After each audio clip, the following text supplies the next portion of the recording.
We want you to know that the founder's exit paradox is coming. It's normal. You don't have to pretend like everything's okay or that everything's great because you exited. We know that it's not. All those that have been through it, we know that there's some issues. We want to help you not suffer because we don't think suffering is necessary. Pain is part of the process, but suffering doesn't have to be. And so we want to help you move through the pain so that you are making progress, because that's the quickest way to get away from the suffering. And then on the backside of that, you can then go help other people. But normalizing this conversation around exiting and the exit paradox is, I think, extremely important to help the mental health of all those folks who are exiting and thinking that it's one thing and trying to meet the expectations and standards of others. So today on the Intentional Leadership Podcast, we have Jerome Myers, CEPA, MBA, and an author, an award-winning engineer, and he also is the master of post-exit transitions. How you doing, Jerome? Amazing, Graham. How are you, man? It's good to see you. I am good. Life is great. Sun's out. Can't complain. So It's a whole lot warmer there than it is here, but that's good. Yeah, no kidding. And I'm cold, so it's kind of funny. It's like, wow, let's go somewhere tropic. So tell me a little bit about yourself. Tell the people what does it mean post-exit, guy? What's that look like? Yeah, so you just hit the lottery, which is what most people feel like they are when they get to the liquidity event. And so we've got this framework for exiting, and there's 8 different exits that founders go through. The 6th one is the liquidity event. That's when you sell your business and you get your 8, 9, or 10-figure check. And for a lot of people, they're like, that sounds crazy. I've never had more than 5 figures in my bank account. Some people may say, I've never had more than 4 figures in my bank account. And that's okay. When you exit your business, you're harvesting that wealth from that enterprise. And if you built something that other people want to buy instead of just selling assets, you usually get a premium for that. And that results in you having more money in your account than you've ever had, and hence hitting the lottery. Now, when that happens, most people think it's going to be an extremely joyous event. But what truly happens is they experience the founder's exit paradox. And it's like, oh man, this amazing thing happened. And everybody on the outside looking in is like, oh, you should be as happy as you possibly could have been. And deep down inside, most people say, I sold my soul. I gave up my purpose, all for money. And the money doesn't actually do anything for me because it doesn't solve any of the problems that I have now. And, we stumbled upon this partially because we went through it and we weren't actually aware of what we were going through when we went through it. But then we were in the back of a business conference and somebody had just exited for $2 billion. And he was giving a presentation on how the 7 steps to have a double unicorn exit. Okay. And we get through the presentation and he gets towards the end and he's like, yeah, my wife told me to get a job application when I told her I was going to In-N-Out Burger. I was like, that's interesting. She was like, yeah, she could tell that I wasn't happy. She called me Sad Panda. I was like, that's interesting. And then he was like, yeah, I was having an existential crisis. And so when we got to Q&A, I said, how'd you know you were having a crisis? He said, my wife told me, which I was like, okay, that's interesting. And then I said, well, how'd you get out of it? And he said, I'll let you know when I do. He was close to a year removed from the exit. He didn't know what he was going to do next. And he was disappointed and upset or maybe even depressed. I don't think he was diagnosed, but maybe even depressed about having all the money and more money than he'd ever had. And with that, time and nothing to actually allocate that resource to. And so this is what happens when people exit. And it's not just limited to founders exiting their companies. It could be people retiring, but it's the struggle on what's the next. And so we built a process around solving for that and helping people get clarity so that when they exit to the next thing versus exiting from the thing that they've been working on for usually a few decades. I love that. Exit to something. I know that, the people that we work with as well is oh, what are you going to do when you have all, time and talent and treasure than more than you've ever had? And they're like, I'm going to take up golf. It's like, do you realize you work 60 hours a week and that's 10 rounds of golf a week? Are you really going to do that? At least, 7, it's not real. And so, But that's the best people, answer they have, right? In general, most people never actually think that far. They think work is forever and retirement means you do nothing. For me, retirement is work optional. right. And work optional is usually a function of financial wherewithal. At the end of the day, my goal is to help people get to work optional so that they can actually allocate their time against a problem that they really want to eradicate from the face of the planet versus the one that pays the best, which is what most people choose. That's beautiful. I like that.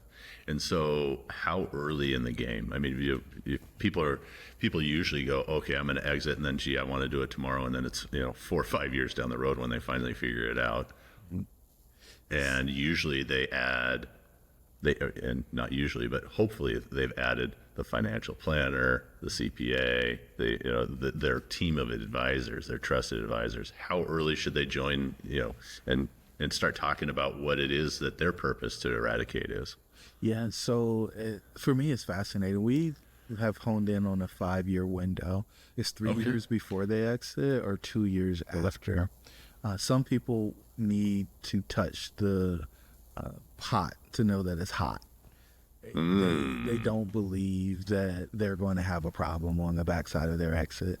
And I haven't met anybody who didn't have a dip once they exited, and they exited from instead of exiting to. It's our belief that it takes time to actually prepare yourself, both personally as well as prepare the business for sale. A lot of the deductions that you may take in your business probably shouldn't show up on the P&L when you're ready to market it. It's going to negatively impact your valuation. Your identity being wrapped up in the business is something that doesn't happen overnight. And so building your post-exit personality and your post-exit identity, which involves some personal branding and a bunch of other things, is really important. One of the words that was introduced to me probably 2 years ago that's been really powerful is, hey, what's your platform? So what's your platform post-exit? What do you believe in? We just came out of an election cycle, and you hear the political campaigns and the platforms that the campaigns are built on. But like, really, who are you outside of the stuff that you do to earn money? Because once you truly understand that, you realize that sending your baby on its way isn't a traumatic experience. It's one that you can do with joy and happiness. Yeah, and you said that really well. And I think that it is like sending your baby off. And so if, as that using that is, you build your child up, and at 18 you hope you've built that ship that is able to sail on its own and carry on. And so often as a business owner, we are identified as, what do you do? I'm an attorney. I own a manufacturing company. That's where it stops. And so it's hard to break that. And do you have a process? I think it's a very American idea. As we travel abroad more and more, it's probably a second or third conversation before we find out what people do to earn money. Interesting. And so what would be the first thing that people do when they identify what soccer team they are? Family. They talk about trips and travel. They talk about books that they're reading. It's very much getting outside of what they do. They might even talk about other people in their world that they're excited about. Like some people go to, oh, this is my grandkid, or my kid's doing this or that type situation. And that's interesting, isn't it? That here we are, and they're identifying as family, and then here we're identifying as work. That's two. They shouldn't be divergent, first of all, or they shouldn't fight each other. They should all be complementary. Yeah, it's really interesting. Your word choices, I think, dead on. I watch a lot of people talk about balance, but if you got a balance scale, it's 0. If the weight's balanced on your feet, you can't move. You've got to come out of balance in order to make progress. But things being in harmony, things complementing each other, being centered. Like those things are, those concepts, those ideas are things that I think are really valuable for us as we're making this transition. Because, back to your 6 rounds of golf idea, that you're talking about doing the thing that you only get an opportunity to do because you're doing something else with that 60 hours. It's probably not the most productive thing for you. It's probably not even the thing you enjoy the most if you're honest with yourself. And so the thought that you're just going to binge on that doesn't make a whole lot of sense. And so the intentionality around thinking about what life could be without the restrictions and getting an extra 60 hours a week or 40 hours or 80 hours, depending on the person, is, I think, extremely important for them to have the post-exit experience that they desire. What do you think about a sabbatical post-exit? So Recalibrate. I commented on a post last night on LinkedIn that had an expert saying that you should take 6 months to a year off when you exit, and then you should plan your life after that. I struggle with that because when you exit into a void, it gets really loud and then really dark. And so all of the voices that you might not be able to hear because you're so busy right now start talking. The inactivity, the lack of progress for somebody whose profile, like personality profile, you're usually a driver, right? You're somebody that has only received love based on your achievements. So imagine not achieving anything for 6 months or a year. What does that do to your psyche? So it's my belief that you should plan before you exit so that you can exit too. It doesn't mean that you have to go full force or go crazy on it, but you have something that you're working on. I believe things happen twice, right? There's in the mind and then there's in the physical. And so if I can come up with this concept of the thing that I'm doing or going to do, even if I'm not sitting at the desk or out in the world actively doing activities towards it, my mind, my subconscious is processing it, creating it, refining it, and potentially giving me, pointing my attention in a way that it needs to be. Right? We talked about having a lot of overlapping connections on LinkedIn. The thought that I didn't know you before today is a problem, but if we weren't seeking other people who were helping people exit, we wouldn't even know that we needed to have a conversation. And so just the openness so that your reticular activated system is sorting in the right way, I think puts you in a great position. And so a lot of words to say, I don't think exiting into a sabbatical is the right answer for anybody, especially not one of length. You take a few weeks to rest, okay, great. But most people I know after 7 to 10 days are going crazy if they don't have something to put their energy into. And I think that, and again, it's, you had mentioned this, that it's an American way of what we look at as sabbatical too. We're just, versus taking in a longer period of time. We just call it a long vacation instead, or a holiday. Let's call it a holiday from work. And then, but you're right. I think if you have an intentional plan, you could take that 3 to 6 months, but there needs to be something you're doing, during that you've planned. What's cool is one of my success metrics is how many days I take off. And I don't think most people get it. So if you take every weekend off, that's 104 days a year. Right?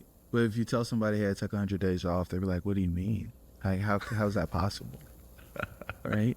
So if you then add in, hey, we're going to take 2 weeks off at the end of the year, we're going to take the week of Thanksgiving off, we're going to take a week in the summer, like very quickly you can get up to 250 days of not working days. So instead of, my perspective, instead of just trying to stack it and not do anything for 6 months or a year, why don't you work on taking a third of the year off every year going forward, and so that you're intermingling it. You have time to think. You have time to be productive. Your work optional already anyway, right? So we need to tickle the muscle. We need to actually exercise it. But Right. we can also enjoy a less strenuous work schedule. Because, I mean, at the end of the day, I don't actually believe that you can be productive for 60 hours a week. You might be present, but I don't think you can be productive. And if you are productive, I think there's diminishing returns on a really high level. So, but what if you get in and you're crushing it for 24 hours a week? Like, just getting after it. And it forces everybody to be more efficient. It allows you to really compress the time where you're doing things that might not be enjoyable for you. And, you know, there's this, I think it's Eisenhower's theory, where the task expands to the time you allow for it, right? And so if we can press that, I think we can create a very enjoyable experience. And, you know, my focus has been, hey, how do you work Tuesday through Thursday so that you can have a 4-day week versus a 2-day weekend, a 4-day weekend versus a 2-day weekend. And then when you're getting after it, you're actually getting after it. Because you think about most people on the weekends, they're trying to cram everything in. They're trying to get everything done because they can't do it during the week. Well, what if we flip that on its head? Let's cram all the work in and then have leisure of being able to do the other stuff on the other parts of the week. I believe that's the optimal operating once you solve the money problem. Mm-hmm. Oh, I think it's great. I am less good at it than my wife. Yeah. She, you know, for me, I get distracted easily. So it's hard for me. You know, she is very good about getting everything done, just like you said, Tuesday, Wednesday, Thursday. And Mondays are non-negotiable. And Fridays are for her. And she has the freedom to do whatever she needs to do. So if there is something for work, it's an open day and she can make it happen. But for the most part, it's other stuff. It's that intentional planning, scheduling, and so she's really good at that.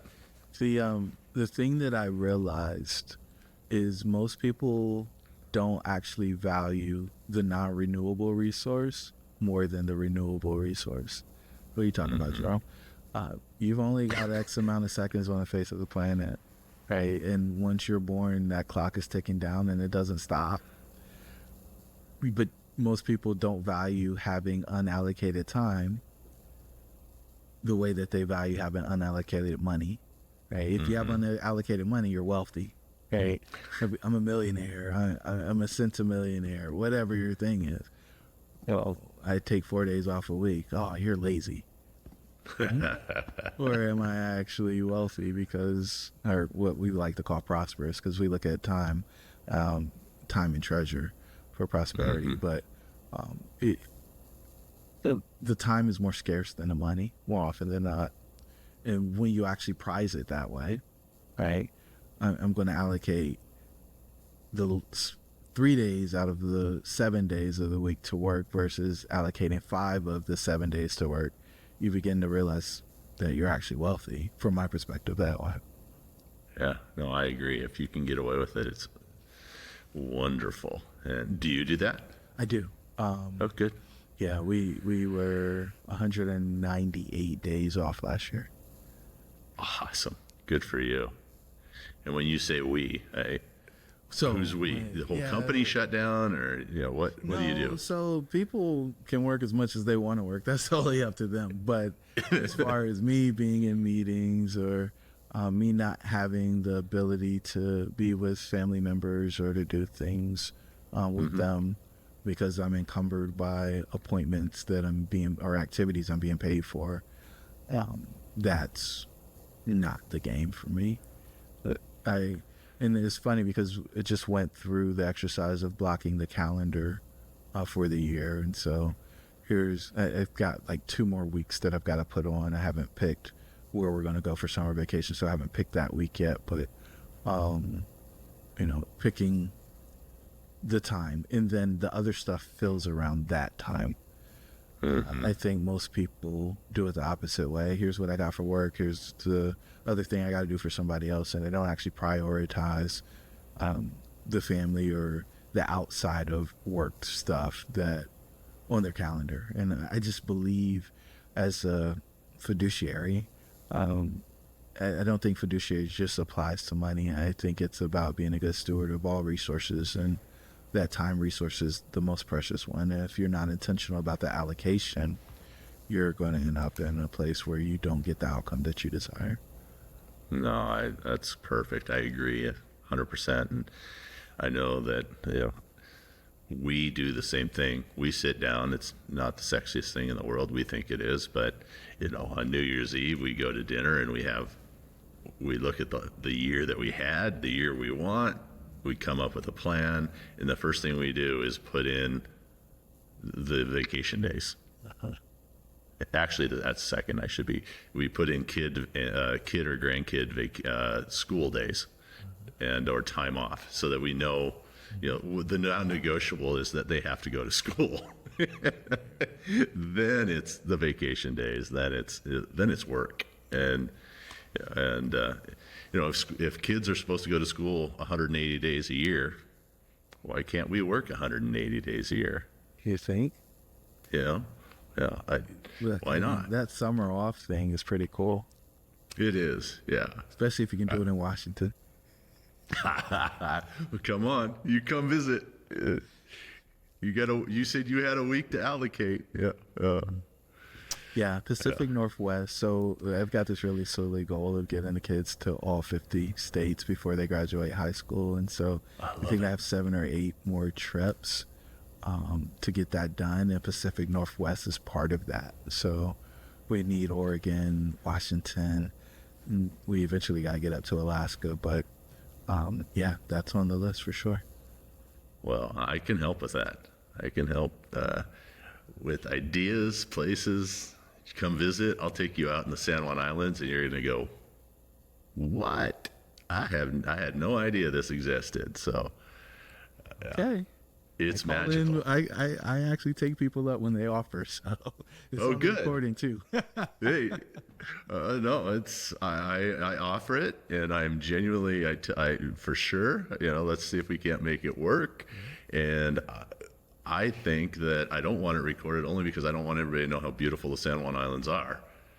And they're undiscovered, and they're hidden. They're a hidden gem that we have in Washington. So, but yeah, if you're looking, yeah, it'd be fun. How old are your kids?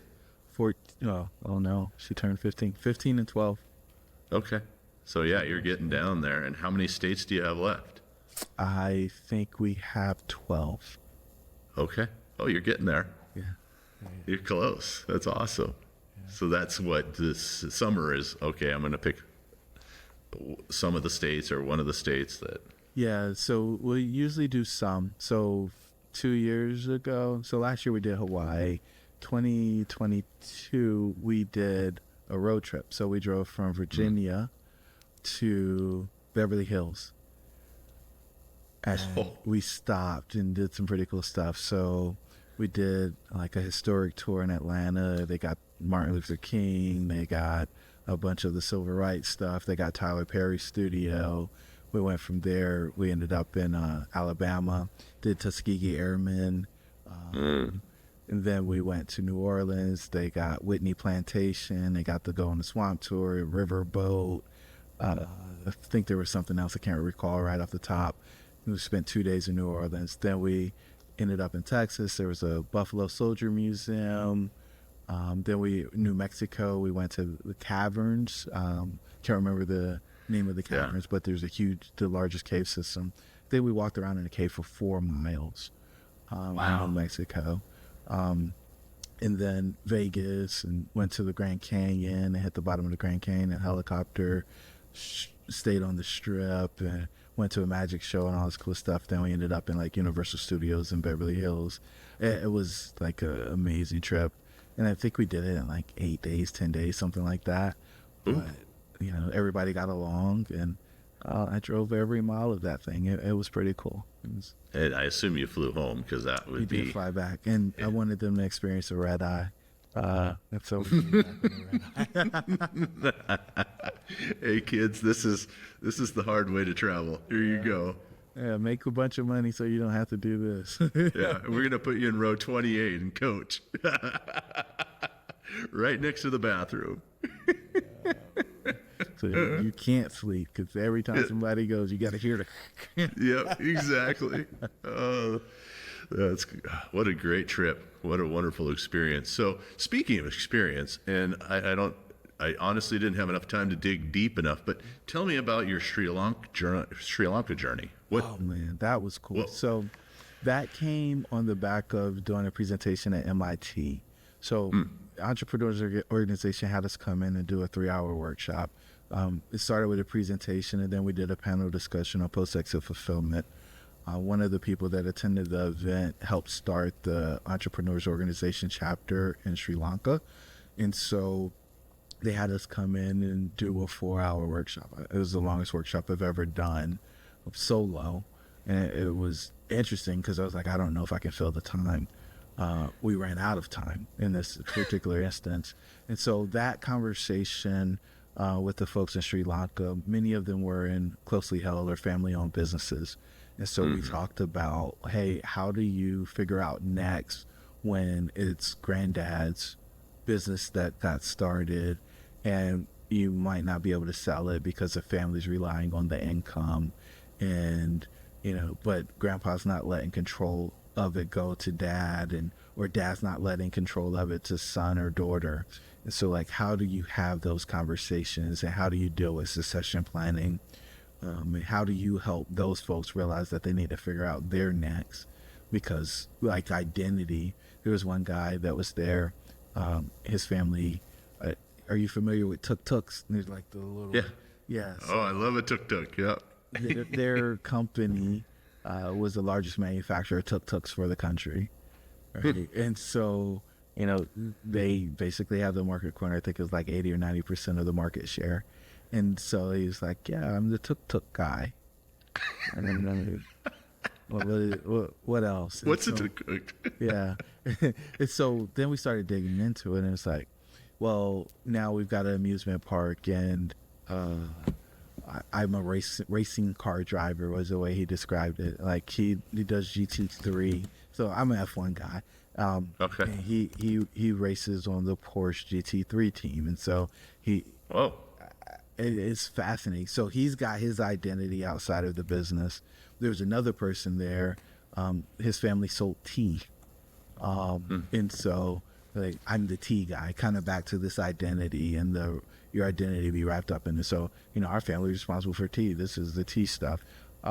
That was very interesting to see their experience, because in those, and I don't want to call it a third world country, but in the countries where the family business is the thing that sustains not just one generation, but intergenerational wealth, the people can get stuck because there's nothing for the patriarch to go to. And so they stay. And there are, we put up a bunch of different examples of, here's one that we use. So I get fulfillment from working in the business is something that a founder would say, and thinking that they're being helpful. The people working in organizations may say he's constricting growth and he's the bottleneck for the company going to its next level. And so understanding that, it's the same coin, there's two sides to every coin, and, just being aware of the potential impact that you could be having. And if you aren't having the impact that you desire to have, then maybe it's time for you to move on. And so the goal was to get them to understand a couple of things. One, the impact, but probably on top of that is 100% of business owners exit their business. even if it's a family health business, you're going to exit. And so are you planning for that? One, for you, post-exit, what does that look like? And some people are like, well, I'm just going to die. You're still exiting, right? And then if you don't have a plan for succession, if you don't have a plan for that exit, now that you know that's inevitable, what are you? Because you have a personal plan for like a will, estate planning.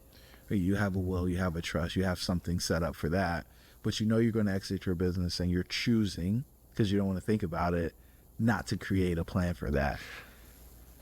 Seems the word that they use to label that person is irresponsible. As a Interesting. person, well, do you want to be irresponsible? Right. And everybody's answer was no, and so you Right. probably have to create an exit plan. So that is a big cultural shift. I mean, how often, or how did you navigate that, I guess? I mean, you're coming from the U.S., you're going to Sri Lanka. I mean, it's got the population of New York City or something. I mean, it's a small island, and culturally, these people are saying, this is my identity, and there's not a lot of other jobs necessarily. And Grandpa's got the tuk-tuk market covered. Yeah. I can't go compete with him. How did you navigate that? I stepped on toes. And Yeah, I'll at bet. the end of the day, the point for me was not to be well liked or enjoyed. It was to protect them from getting blindsided. So the closing message was, you don't have to do anything now about this, but if what I told you is going to happen happens, you can't say that you didn't know that it was going to happen. I encourage you to do the stuff, because once you know better, you should do better, but I can't make you. And I never would want to force you. Right. But what I did want to do is make you aware. And the goal for much of what we do is just to raise awareness of the thing. We want you to know that the founder's exit paradox is coming. It's normal. You don't have to pretend like everything's okay or that everything's great because you exited. We know that it's not. All those that have been through it, we know that there's some issues. We want to help you not suffer, because we don't think suffering is necessary. Pain is part of the process, but suffering doesn't have to be. And so we want to help you move through the pain so that you are making progress, because that's the quickest way to get away from the suffering. And then on the backside of that, you can then go help other people. But normalizing this conversation around exiting and the exit paradox is, I think, extremely important to help the mental health of all those folks who are exiting and thinking that it's one thing and trying to meet the expectations and standards of others. Have you found, and this kind of ties both of them together, I guess, but have you found that exit culturally in the U.S., whether it's just our culture and or size of company, differs from individual to individual here as much as it would even just if you're? That's a poorly asked question. Let's say you're comparing the U.S. to Sri Lanka, and that's a cultural difference and a size difference in many cases. Do you have the same, because of our size and the diversity of our culture, just from, is it the same here that you're having to navigate those same things and step on toes the same way? So, yeah, it's funny. Outside of the tech folks who are kind of in and out in less than 10 years, the people who build sizable businesses, it takes 15 to 30 years. And so it ends up looking very similar to a closely held or family owned business. Things that change here that you don't really see there is just when you start getting venture capital or private equity investments, because it pulls away from the control of the owner. And when you start putting in boards, like, you're not going to see a board with most family held businesses, but with businesses that have other people on the cap table, you will see a board. And that board, when you can get the person to move from being president and CEO to being chairman of the board or just a board member, the founder in particular, you can see the unraveling of the identity. And so they're not as attached. They start to see the business as a product instead of the products of the business being the product. They start to see the business as a product. And so then it's not as intense or painful. But if the person has all the control and is still what I would describe as a family business, it's the exact same situation. Okay. Yeah. I just wasn't sure. And then you talk about the post-exit archetypes. How many are there? 6. 6. What are they? So we based it on the movie The Matrix, and so the characters from the movie The Matrix. So it's Neo, Morpheus, Trinity, the Architect, Agent Smith, and the Oracle. What's the hardest one to exit? So Agent Smith is the person that is like brute force and like it's extreme competition. And so they struggle the most because they need an enemy to fight against. And so, as soon as you step out of the business, your competitors are no longer your enemies. And so a lot of times you become your own enemy in that situation. That's interesting. You need an enemy to fight.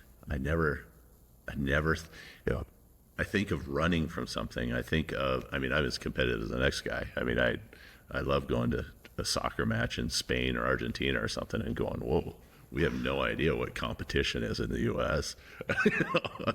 And Stadium is rocking. yeah. Oh, literally. It's like, Janelle's like, are we safe in here? I said, yeah, probably. Maybe. Most likely. Stay close. Stay with his RE. So yeah, exactly. If you're going to the bathroom, I'll stand outside to make sure. Yeah. Now I forgot I was just thinking of, of those experiences. So competing against somebody, what percentage of people just start a business so they can be competitive with somebody else? What do you think? It doesn't usually start out as wanting to be competitive with somebody else. Maybe I would phrase it differently. They want to prove them wrong. Okay. All of them. Yeah. Right. All of the teachers that said you weren't going to be successful. Oh, I'm going to show them. You didn't get good grades. Oh, grades don't matter. I'm going to show them. That, and it's funny because Tim Grover talks about the dark side. He talks about Kobe and Jordan having that and harnessing it. That can be all-consuming if you're not careful. Oh, very dangerous. It can be crushing. And so it can be, if harnessed well, it can be very useful. But from a percentage standpoint, which was your question, it's a small percentage of people. And, the ones that actually have success is even smaller because, and I don't have research to back this, but my belief is that you don't have success from hate. Right. Success comes from love, and long-term success comes from love. The hate eventually consumes itself. That's beautiful, and I agree 100%. There's no question. You can't, even if you started it from hate, you can't. It's not sustainable. You can't. Sooner or later, it's going to kill you, literally, of a heart attack. So. So you mentioned trust is important in an exit. How does it fit in? How does that feel? That's an interesting comment. I can step on the soapbox if I try not to get preachy in these conversations because you know what? It's sometimes it's okay. This is free form. Yeah, I get it, but I don't have the relationship with the people, so sometimes that's all right. But here's the thing. They can hate on me. Well, I definitely don't want to bring that to you. You're full of joy. I think the best way to answer this question is this, man. So you're about to have the largest financial transaction of your life. You're going to lose a big piece of how you've identified for the better part of 20 years. You're going to lose 3 of the 5 people that you talk to on a regular basis in this transaction. You're going to lose what you consider to be your work in this transaction. You probably gave up your health in order to build this thing. And so now you're questioning whether or not you gave up too many of your good years.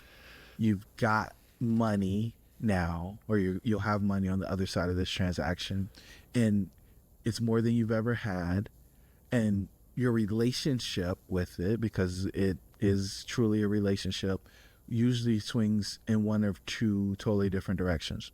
One, I'm not going to spend any of it because I'm scared I'm going to run out of it because I'm getting rid of my income stream. Or I'm going to get rid of all of it because I don't deserve all this. And the answer is somewhere in between those two, but most people struggle to figure out where the answer actually is. Then there's the time. How do I allocate this time that I've never had as an adult? And then there's the energy or the talent. Where do I put that? Because if I don't have a place to put that, I'm a self-destruct.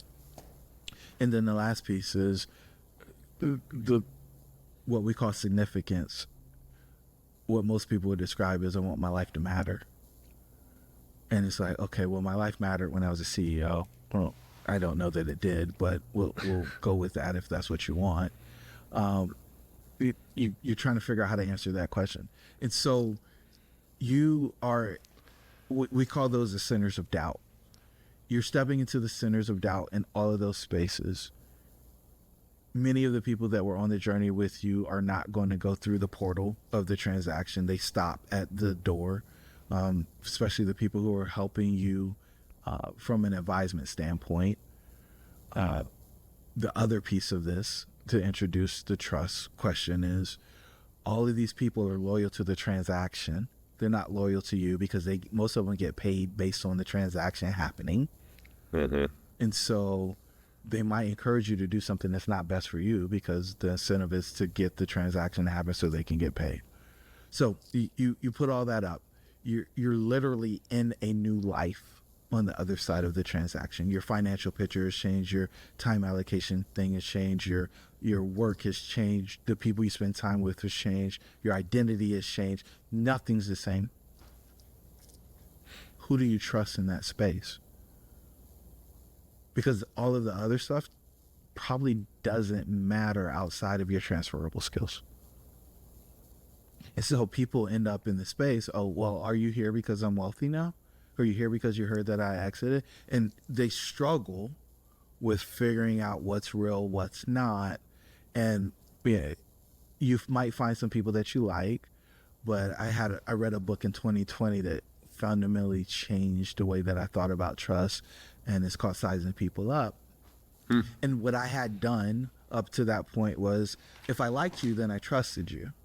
But trust is based on predictability, right? It's the ability to predict what a person is going to do given a set of circumstances. And so when we get to this place, this portal, or on the backside of the portal that we call an exit or liquidity event, how do you predict what's going to happen with so many new things? Mm-hmm. You either have to have somebody who's been on the other side who can come up with ways to keep you from being blindsided, or you make a bunch of mistakes and get hurt and learn through the school of hard knocks on the other side of the portal. So for me, trust is the most important thing. Predictability is the most important thing because that predictability breeds confidence for you. So what I hear you saying is two things. One, you need to intentionally create predictability post exit. Mm-hmm. Therefore, the sabbatical, you better have a plan for it. That's right. And two, just like Jim Rohn says, you're the sum average of the 5 people you hang out with. If you're getting rid of 5, hopefully you got 5 to replace it before you go. Or you have, you've carefully structured your life where you have a spouse at home at least. I mean, you don't want to eliminate all 5 and then go, oh, now what? I mean, that's scary. Well, it's terrifying. Yeah. But the funny part about this, right, is the spouse conversation. You think about it, most founders don't talk to their spouses about the negative things that happen because they don't want to alarm them. Many times the spouse internalizes, well, what does this mean for me? And how is this going to negatively impact me versus, hey, how can I make sure you're okay? How can I make sure you're good? And so it just makes it worse. So now I'm on the other side of that, and maybe I didn't get a divorce in the past because I couldn't afford to move into a new space. Maybe I didn't get a divorce in the past because insert the reason. But some people start looking at the person in their foxhole in a different way. Yeah. No, and I have a person that we work with that exited, and about, I don't know, 3 days in, his wife said, Yep. this ain't gonna work. He goes, what do you mean? It's so fun. I get to hang out with you all day, and this is great. I'll make you breakfast. I'll make you lunch. And she's like, no. I'm going to play tennis with the girls, and you need to go figure out what you're gonna do. And if that means go get a job like you had mentioned earlier, in and out, I don't care. Go find something to fill your You're time. cramping my style. I built my lifestyle based on the whole thing, and I didn't sign up for you. Right. Acting that. Yeah. No, you exited, not me. 100%. And I need to figure out, and hopefully with your guidance, people can figure that out prior, so that it isn't a divorce situation, that they can have these conversations, that they are hard conversations, and that their foundation of their marriage is solid enough that they have the faith in it, that they can move through it and navigate it. The stress of this is almost at the same level as the stress of like crushing debt and not enough income, right? It's the pressure. You've got to have word foundation's perfect for this. And if it's not there and you introduce the pressure, you sink, right? Bad foundation, too much load, you sink into the hole. Well, you like teed it up for me. I was like, how did he go from engineer to exit master? And now you're talking, the foundation sinking, and it's like, perfect. There you go. So how did you personally make that transition? So I go back, and I skipped over this part because I think it's boring. So my last role, so I'm a civil engineer by training, and went through engineering, got in leadership, got into consulting. So my last role was building a $20 million division for a Fortune 550 company. I was employee 2 on January 13th. September 30th, I had 175 people on my team. End of the year, we did $20 million in revenue, 30% profit margins. I was on top of the world. And then on December 24th, I got a phone call. I said, hey, we're going to lay half the team off. That's not the right answer. We shouldn't do that. It's not a good idea. Blah, blah, blah, blah. Jerome, it's 5:00 Christmas Eve. I'm going to spend the rest of the year with my family. I'll talk to you in the new year. And so I spend the next 7 days trying to figure out who stays.